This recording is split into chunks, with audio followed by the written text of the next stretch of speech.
dalal ak jàmm ci seen bii di Albasir TV ñi ngi lay ñaan nga abonné ci seen bi te partage vidéo bi.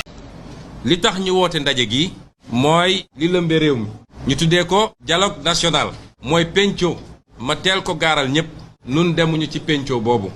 parce que lu dëgg lalul rek ñun duñ ci bokk. am nag ay sénégalais yu ñu naan waaw comme noonu la demee rek ñun réew dialogue lañu réew waxtaan lañu bu wootee dem leen uyu dama ne defuñu ko ba muy ñetti yoon demuñu ci caaxaan ji demuñu dialogue ak Macky Sall ñi yoon lekk ci opposition ba dem fa lu ñu def ñoom la engagé parce que complicité la avec Macky Sall calendrier républicain bi dañ ko war a respecter parce que Macky Sall nag moomul réew mi man soxlawu ma dem palais caméra yi naan Sonko dem na palais demul palais soxlawu ma ko ñi ma nekkal ñëpp amul kenn ku ko soxla yii nga xam ne nag moo ko créé ci ay problème moo ko réglé boppam nit da ngay am humilité léeg-léeg soo demee ba xam ni mbëkku nga ñëw ne gars yi mbëkku naa wàññiwul dara ci sa daraja waaye bëgg a ñëw di nax nit ñi naan ay dialogue yooyu ay prérogative am la yoo xam ne constitution moo ko jox su doon dañ ne c'est consultatif rek mais dafa ne lu ngeen décider moom laay def kon ñooñu ñoo yor Sénégal léegi nee na changé na te li fi Macky wax mu dañ kenn xamul nu mu toll daanaka sax lu mu mus a wax dañ na kon kooku bu ñëwee tey ne man soppiku na balaa nit ñi di rumbalement di daw xanaa kay peut-être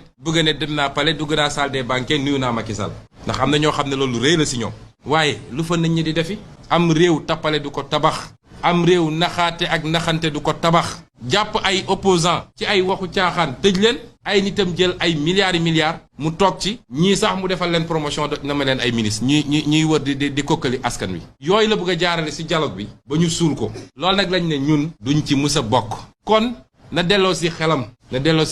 xam ni lu dul nguuru yàlla day jeex